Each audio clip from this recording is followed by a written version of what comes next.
지난주 금요일에 다니엘 기도회가 시작했습니다. 오늘이 이제 세 번째 날이 되겠죠. 이제 두 번째 날까지 그 순서 중에 환자들을 위한 기도가 꼭 있더라고요. 첫 번째 날은 어느 목사님인데 지금 암 투병을 하고 있어요. 굉장히 어렵고 안타까운 그런 모습이더라고요. 어제 두 번째 날은 이제 선교지에 있는 선교사님 10대 딸인데 모기로 인해서 바이러스가 전염되는 댕기열 있잖아요. 이걸로 인해서 4가지 그 바이러스가 침투를 했대요. 그래서 지금 사경을 헤매고 있는 것을 이제 영상으로 이렇게 보여주면서 기도해달라 하는 그런 요청이었습니다. 참, 이 영상을 보면서 이곳저곳에서 우리 성도님들이 막 탄식하는 소리가 들렸어요. 너무 안타까운 거죠, 그 모습이. 그리고 우리 교회에서 지금 투병 중에 계시는 분들이 연상이 됐습니다. 그 환자들의 모습, 또 가족들의 모습이 바로 우리 투병하고 있는 교인의 모습이고 또 가족의 모습이 아닐 수 없습니다. 지금 사경을 헤매고 있는 우리 교우들도 있죠. 또 여러 질병으로 고통당하고 있는 우리 교우 또 가족들이 있습니다. 그래서 우리 기도가 더 간절했다고 보여집니다. 이 간증이 끝난 다음에 통성기도를 하는데 물론 여러 가지 기도 제목 중에 환자를 위한 그런 기도가 있었어요. 그래서 굉장히 뜨겁게 기도했는데요. 우리 교우들 중에 투병하고 있는 그 가족 또 한우를 특별히 기억하면서 우리가 막 부르짖고 기도했었습니다. 우리가 어느 정도의 도전과 또 문제들은 헤쳐갈 수가 있어요. 그러나 우리의 한계를 벗어나는 그런 일들이 얼마나 많은지 모릅니다. 의술도 이제 더 이상 할 게 없다. 병원에서도 더 이상 손 쓸 수 없다. 이런 지점이 있어요. 참 이때는 우리가 다른 어떤 것을 할 수가 없죠. 오직 주님만 바라볼 뿐이에요. 주님께 기도할 뿐이죠. 그래서 주님의 도우심을 간절히 또 기도하게 됩니다. 우리 인생은 쉬운 여정이 아닙니다. 순탄한 길도 있지만 거친 광야를 지나기도 합니다. 뻥 뚫린 도로를 달리는 듯 했지만 어느 순간 낭떠러지에 이를 때도 있습니다. 질병의 문제, 물질의 문제, 자녀의 문제, 그리고 인간관계의 문제 등 여러 가지 도전들이 시시각각으로 우리에게 다가옵니다. 바로 이것이 우리의 인생이죠. 정말 이럴 때 이 어려운 상황들을 우리 인간의 힘으로 또 할 수 없는 그 상황들을 헤쳐갈 수 있는 그런 길이 무언가 하는 것이죠. 성경은 그 답을 제시해 주고 있습니다. 오늘 성경 본문은 앞뒤로 꽉 막히고 옥죄어 오는 그런 환경 속에서 어떻게 하나님의 구원을 경험했는가 하는 그런 이야기로 채워져 있습니다. 한 인물에 대한 이야기인데요. 우리가 잘 알고 있는 다니엘입니다. 우리도 이 다니엘과 같은 여러 상황들을 만나게 되는데 이런 상황 속에서 어떻게 그걸 헤쳐갈 수 있는 건지 그 길을 이 시간 말씀을 통해서 함께 발견했으면 하는 것입니다. 다니엘은 유다가 멸망했을 때 바벨론의 포로로 잡혀간 사람이에요. 아주 어릴 때였죠. 나라를 잃었습니다. 그리고 자유를 잃었죠. 포로로 잡혀갔는데 얼마나 정말 힘든 생활이겠습니까? 또 슬픔이 그의 삶을 짓누르고 있었겠습니까? 어린 나이에 또 부모와 떨어지게 돼 있죠. 참 그것을 생각해 보면 안타까운 모습이에요. 그러나 이 다니엘은 어렸을 때부터 하나님을 경외한 사람이었다. 우리 성경을 통해서 확인할 수 있는데요. 늘 기도하면서 하나님께 믿음으로 나갔던 사람이죠. 그의 신실함과 또 성실함을 사람들이 알게 되었고 바벨론에 그가 총리로 등극하게 된다는 그런 역사를 우리가 잘 알고 있습니다. 정말 그 대제국의 높은 자리에 있게 돼요. 그러나 그는 높은 지위에 있다 할지라도 교만하지 않았습니다. 국사를 잘 살폈고 늘 하던 대로 하나님 앞에 기도했던 사람이고 하나님의 뜻을 따라서 순종했던 사람이다 하는 걸 우리가 알고 있습니다. 이제 역사는 흘러 이 신흥 바벨론은 무너졌습니다. 천년 만년 갈 것 같지만 100년도 못 돼서 무너졌어요. 바로 이 바벨론이 무너지자 총리로 있었던 다니엘도 자리를 잃게 되었죠. 그래서 초야에 묻히게 됩니다.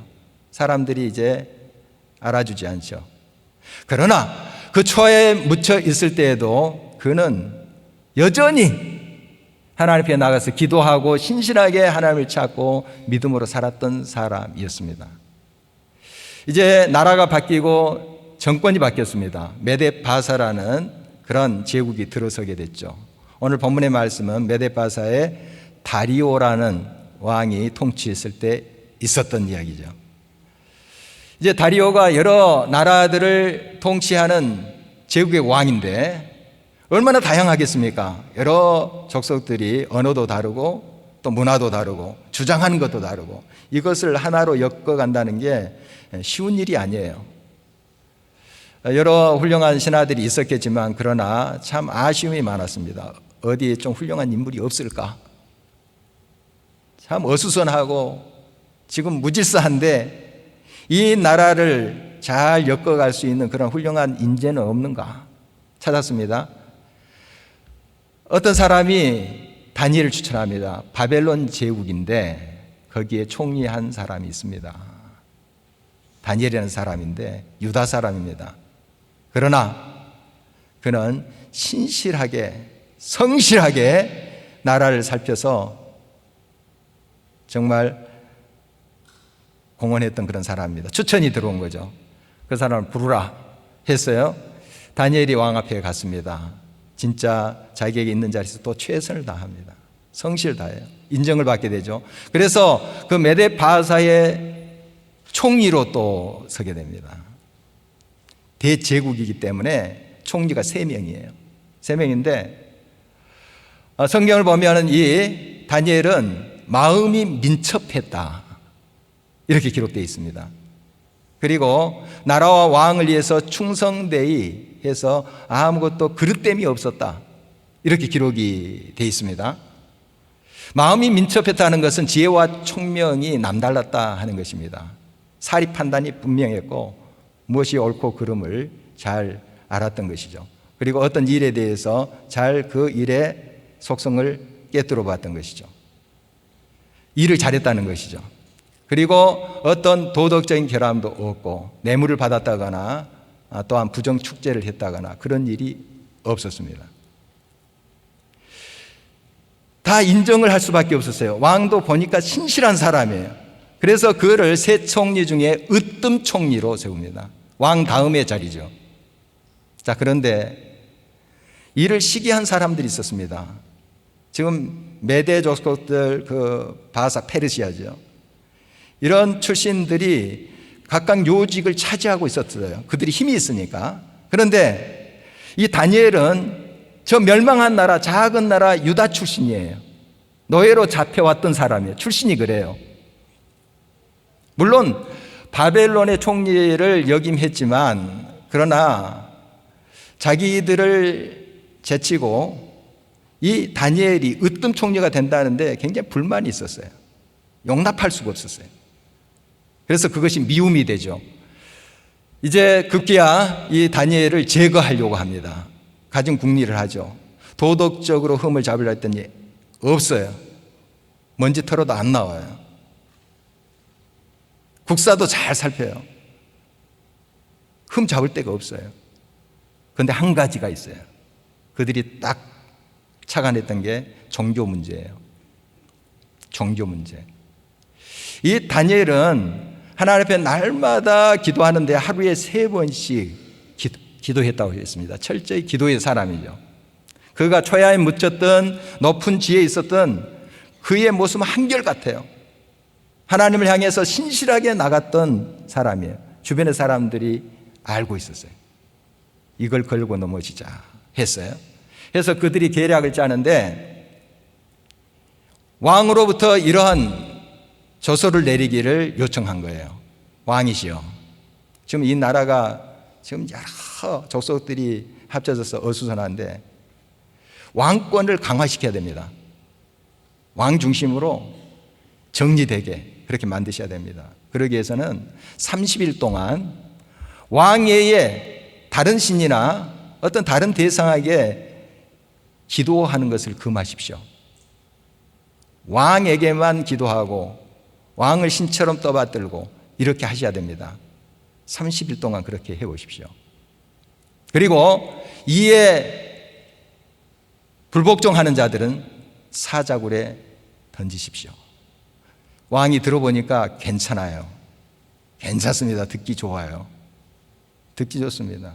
그리고 이 신하들이 말하는 것이 충정으로 느껴지지 않겠어요? 왕을 떠받드는 그런 모습으로 보이니까 너무 기분 좋은 거예요. 그리고 그것도 30일이에요. 30일. 계속 그렇게 하자는 것도 아니고. 거기에 제국에 여러 나라 사람들이 있고 여러 족속들이 있을 거 아니에요. 그들이 또 섬기는 신들이 있어요. 앞으로 계속 너희들 신 섬기지 못해. 이렇게 하면 큰 반란이 일어날 거예요. 그러나 30일이에요. 그 이후에는 너희들 어떻게 해도 좋아 하는 메시지가 들어있는 거죠. 30일 못 참으랴 이런 생각을 할 수 있죠. 참 지혜롭게 그들이 정말 이 계략을 짠 것입니다. 빈틈이 없어요. 이렇게 왕에게 이야기하자 왕은 좋다 그렇게 하도록 하라 했죠. 그래서 나라 방방곡곡에 조서를 내리고 방을 붙이게 됐습니다. 자, 앞으로 30일 동안 왕 외에 다른 대상에게 기도하면 절하면 사자굴에 던진다. 다니엘이 그걸 모르겠어요? 다 알고 있죠. 그래서 오늘 본문의 말씀에 보면 이렇게 10절에 기록되어 있습니다. 다니엘이 이 조서에 왕의 도장이 찍힌 것을 알고도 자기 집에 들어가서는 윗방에 올라가 예루살렘으로 향한 창문을 열고 전에 하던 대로 하루 3번씩 무릎을 꿇고 기도하며 그의 하나님께 감사하였더라. 이 조서의 내용을 다니엘이 알아요. 그리고 왕의 도장이 찍은 조서의 그 명령을 어기며 어떻게 된다는 것도 알아요. 알고서도 그는 늘 하던 대로 하나님께 기도하고 있는 모습입니다. 마음이 민첩한 사람이에요. 사리 판단이 빠른 사람입니다. 어떻게 하면 이 나라의 일을 더 풍성하게 아름답게 탄탄하게 할 수 있는가 하는 예지력이 있는 사람이에요. 그러나 신앙만큼은 하나님을 향한 만큼은 우직해요. 옆에서 보면은 바보스러울 정도로 융통성이 없어요. 신앙만큼은 알고 있어요. 자기 죽을 줄 알고 있어요. 이렇게 기도하고 한다면 조서대로 자기가 사자굴에 던짐을 받는다 알고 있어요. 그러나 그는 자기 집에 가서 창문을 열어두고 예루살렘 자기 고국을 향해서 기도하고 있는 모습입니다.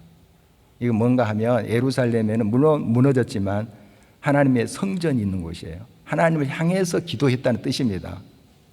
그런데 창문을 열었어요. 그날만 창문을 열었을까요? 나 봐라, 나 이렇게 믿음이 좋아. 너희들 아무리 그래도 나는 흔들리지 않아. 그래서 창문을 그날만 열었을까요? 아니에요. 늘 하던 대로, 늘 하던 대로.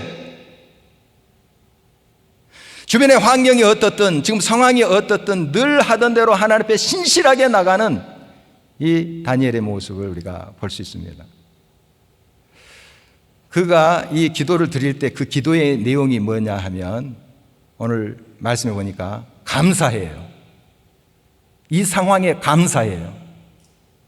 하나님, 내 믿음을 주십시오. 이걸 헤쳐갈 그런 굳건한 믿음을 주십시오. 아니면 저 모함하는 자들을 다 처단해 주십시오. 이런 기도가 아니고 감사 기도예요. 감사. 어떻게 그런 상황 속에서 감사가 나옵니까? 여러분, 하나님이 자기와 함께 있다는 것을 그는 확신했기 때문에 그래요. 하나님이 이렇게 믿음으로 꿋꿋이 어떤 환경과 어떤 어려움 속에서도 지조를 잃지 않고 하나님을 향하는 그 모습을 기뻐하시리라 하는 그것을 알기 때문에 그래요. 하나님이 기뻐하시리라. 하나님이 좋아하시리라. 그러니 그게 감사한 거예요.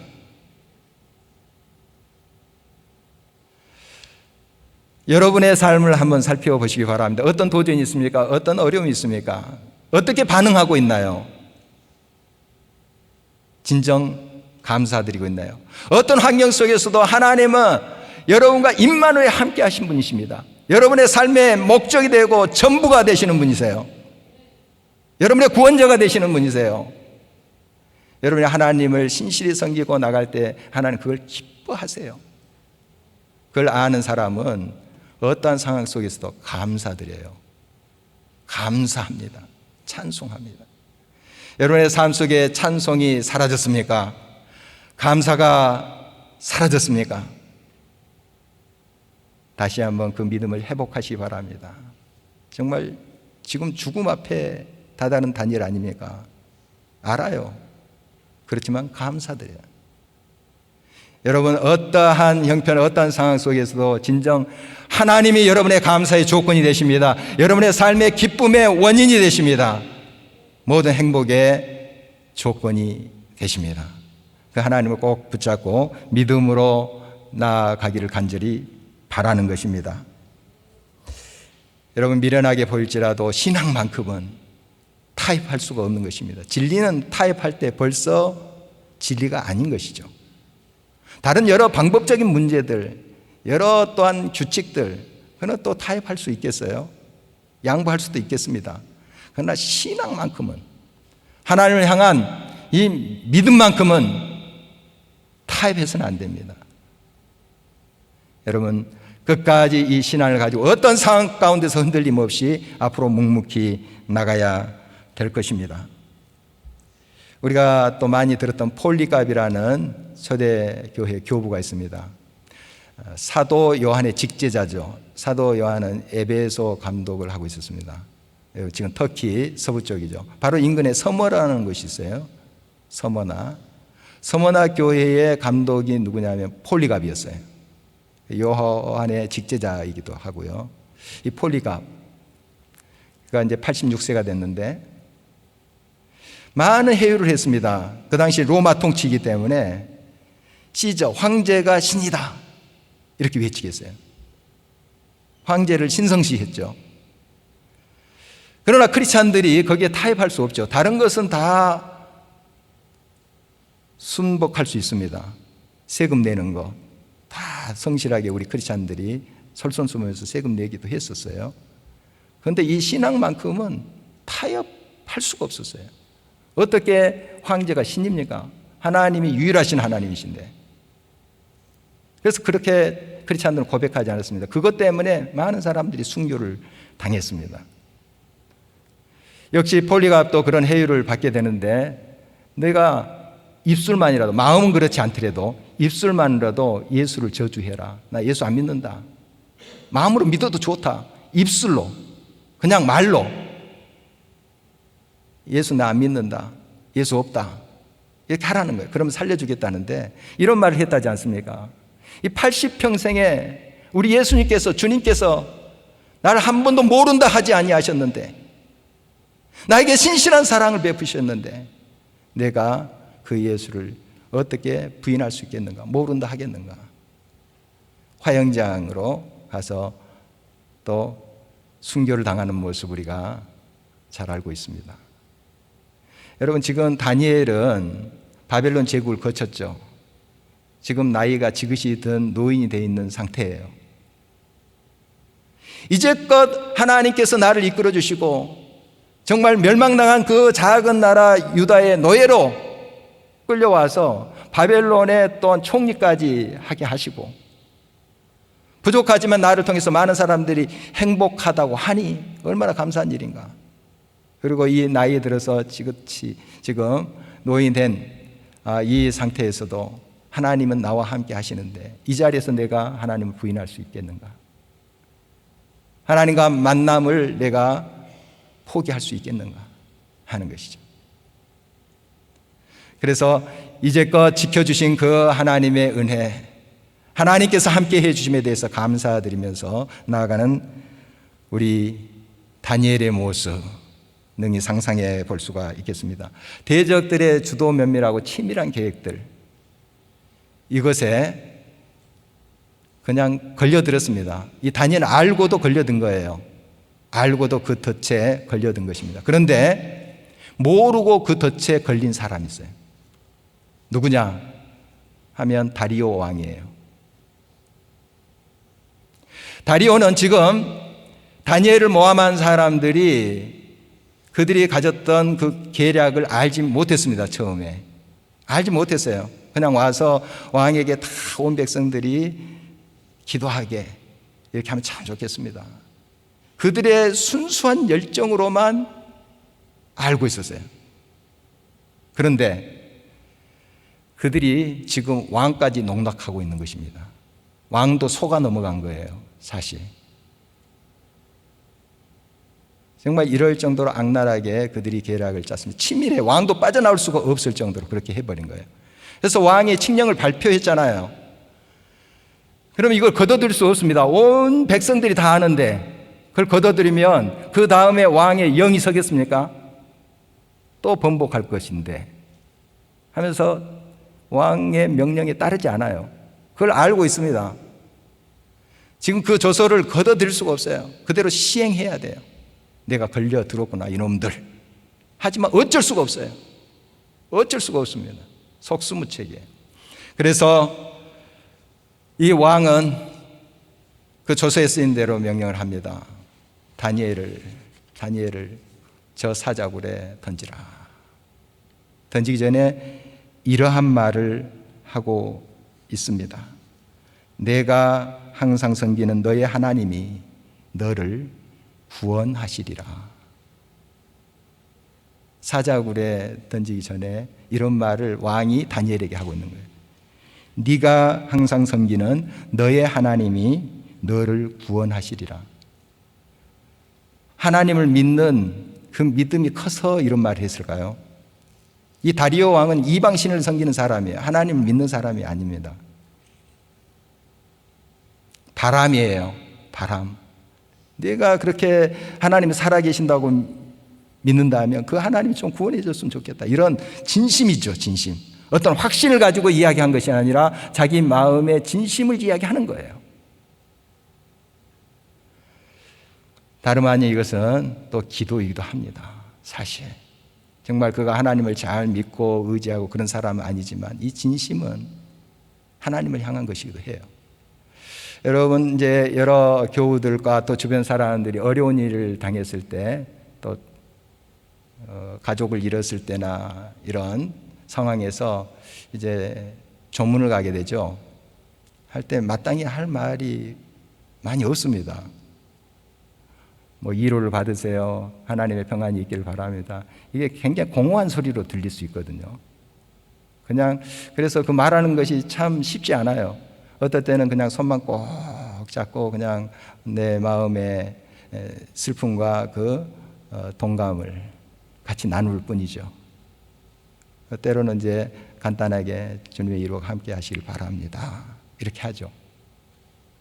참 우리의 마음이 닿아야 되겠습니다. 그래서 그 말 한마디 하더라도 참 우리의 진심이 전달되다면 얼마나 큰 위로가 되겠습니까? 자, 받는 입장에서 한번 생각을 해봤으면 좋겠어요. 설령 앞에서 빈말처럼 이야기했다 할지라도 아멘하고 받아들이면 좋겠어요. 공허한 말 차라리 하지 마 이런 생각보다 혹시 빈말이라 할지라도 아멘하고 받아주세요. 아멘. 모르긴 해도 이 다니엘은 지금 다리오 왕이 네 하나님이 너를 구원하시리라 할 때 아멘 했을 것 같아요. 이 사람 믿음이 없는 사람이에요. 왕 다니엘이 알고 있습니다. 하나님 뭐 경외하고 그런 사람도 아니에요. 그러나 네 하나님이 너를 구원하시리라. 아멘. 여러분, 하나님은 온전히 믿는 사람을 구원하십니다. 역사하십니다. 어떤 형태로 말씀이 들리든 그것을 순수한 마음으로 받아들일 때 하나님이 그 믿음을 보시고 역사하신다는 사실입니다. 단지에는 이제 사자굴에 던짐을 받았습니다. 왕의 마음은 무척 괴로웠죠. 그래서 오늘 18절 말씀에 이렇게 기록되어 있어요. 왕이 궁에 들어가서는 밤이 새도록 금식하고 그 앞에 오락을 그치고 잠자기를 마다하니라. 얼마나 괴로웠으면 그랬을까요? 정말 이 신실한 일꾼인데 지금 모함을 당해서 이 억울한 일을 당하는 것 아니겠습니까? 자기도 손을 쓸 수 없는 그런 덫에 걸려버린 거예요. 여러 가지로 여러 방도로 다니엘을 구해보려고 예를 썼다고 성경 기록되어 있습니다. 안 돼요. 너무 치밀한 계획이었고 이건 뭐 왕도, 제국의 왕도 빠져나올 수 없는 덫이에요. 할 수 없어요. 그래서 안타까울 뿐이죠. 정말 밤잠을 설치면서 몸부림치는 거예요. 그가 하나님께 기도했다 하는 그런 내용은 없습니다만은 사실 이런 몸부림은 부르짖음이에요. 그가 주여 주여 하나님 하지 않더라도 정말 그 다니엘을 위하는 마음을 가지고 몸부림치지 않았습니까? 이게 기도예요. 이게 하나님 앞에 상달되는 것이죠. 작은 믿음이지만 겨자씨만한 것이지만 진심이 하나님 앞에 올려진 것이죠. 이제 새벽이 왔습니다. 새벽이 오자마자 다리오 왕은 사자굴에 달려가는 거예요. 뭐 굶주린 사자 밥이 됐을 거죠. 그렇지만은 일말의 희망을 가지고 가는 거예요. 달려갔습니다. 그래서 외칩니다. 살아계시는 하나님의 종 다니엘아, 내가 항상 섬기는 내 하나님이 사자들에서 능히 너를 구원하셨느냐. 그냥 어떻게 보면 해본 소리일 수도 있어요. 너무 안타까운 거죠. 너무 아까운 인재거든요. 그런데 굴에서 소리가 들린 거예요. 다니엘의 응답입니다. 22절에 이렇게 기록되어 있죠. 나의 하나님이 이미 그의 천사를 보내어 사자들의 입을 봉하셨으므로 사자들이 나를 상해하지 못하여 싸우니 이는 나의 무죄함이 그 앞에 명백함이오며 또 왕이여 나는 왕에게도 해를 끼치지 아니하였나이다 아니라. 이미 하나님의 천사가 와서 사자를 다 막아주시고 나를 보호해 주셨습니다. 건져보니 진짜 다친 데가 하나도 없어요. 하나님이 구원해 주셨죠. 바로 성경 이렇게 기록되어 있어요. 이는 그가 자기의 하나님을 믿음이었더라. 이는 그가 자기의 하나님을 믿음이었더라. 다 끝난 거예요. 사자 밥이 됐다고 다 생각해야만 될 그 상황이에요. 그러나 하나님을 믿는 그 믿음이 이기는 거예요.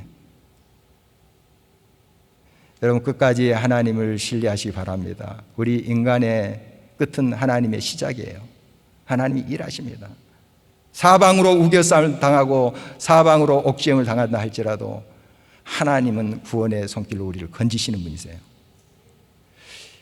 이 다니엘의 하나님은 저와 여러분의 하나님이세요. 동일하신 하나님이십니다. 지금도 역사하십니다. 고린도후서 4장 8절에서 10절입니다. 우리가 사방으로 우겨싸움을 당하여도 쌓이지 아니하며 답답한 일을 당하여도 낙심하지 아니하며 박해를 받아도 버림받지 아니하며 거꾸로 뜨림을 당하여도 망하지 아니하고 우리가 항상 예수의 죽음을 몸에 짊어지면 예수의 생명이 또한 우리 몸에 나타나게 하려 함이라. 사방으로 우겨싸움을 당하고 우리를 옥죄어오더라도 우리는 눈을 들어 저 하늘을 바라보는 사람들이에요. 하나님은 우리를 끄집어내십니다. 독수처럼 날게 하십니다. 벼랑 끝이라고 생각했는데 이제 죽었구나 했는데 우리에게 날개가 있어요. 믿음이라는 날개가 벼랑에서도 날게 되는 것이죠. 여러분, 믿음이 이깁니다. 하나님은 지금도 살아서 역사하십니다.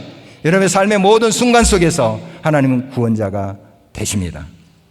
시편 27편 1절 3절에 다윗이 이런 고백을 하고 있습니다. 여호와는 나의 빛이요 나의 구원이시니 내가 누구를 두려워하리요? 여호와는 내 생명의 능력이시니 내가 누구를 무서워하리요? 악인들이 내 살을 먹으려고 내게로 왔으나 나의 대적들 나의 원수들인 그들은 실족하여 넘어졌도다. 군대가 나를 대적하여 진칠지라도 내 마음이 두렵지 아니하며 전쟁이 일어나 나를 치려할지라도 나는 여전히 태연하리로다. 여러분, 우리 신앙의 선배들은 이와 같은 믿음을 가지고 모든 상황을 이겨갔습니다. 승리했어요. 그들의 하나님은 바로 저와 여러분의 하나님이세요. 동일하신 하나님이십니다. 꼭 어떠한 상황 속에서도 믿음 잃지 않고 주를 바라며 승리하는 저와 여러분 되기를 바랍니다. 특별히 지금 사투를 벌이고 있는 우리 교우들이 있습니다. 우리 이세춘 장로님 좀 느끼시는 것 같아요. 그러나 지금 의식이 없는 상태입니다. 여러분 많이 기도 필요합니다. 또 유재영 장로님 암이 전이가 됐다는 며칠 전의 소식이 몸에 많이 퍼졌습니다. 참 이제는 주님밖에 없습니다 고백하고 있어요. 우리 김순자 집사님 암투병 중에 또 많은 수술을 지금 거치고 있어요. 끝까지 하나님을 신뢰하고 바라보고 있습니다. 여러 또 하늘들이 있겠습니다. 여러 모양의 그런 도전들이 있겠습니다. 여러분, 우리가 위에서 많은 기도를 드리고 우리의 몸부림이 부르짖음이 되고 하나님 앞에 상달될 때 작은 믿음이지만 하나님이 크신 역사로 함께 하실 줄 믿습니다. 우리의 작은 믿음이 하나님의 영광을 드러내는 그런 날이 또 속히 오기를 주의 이름으로 축원합니다.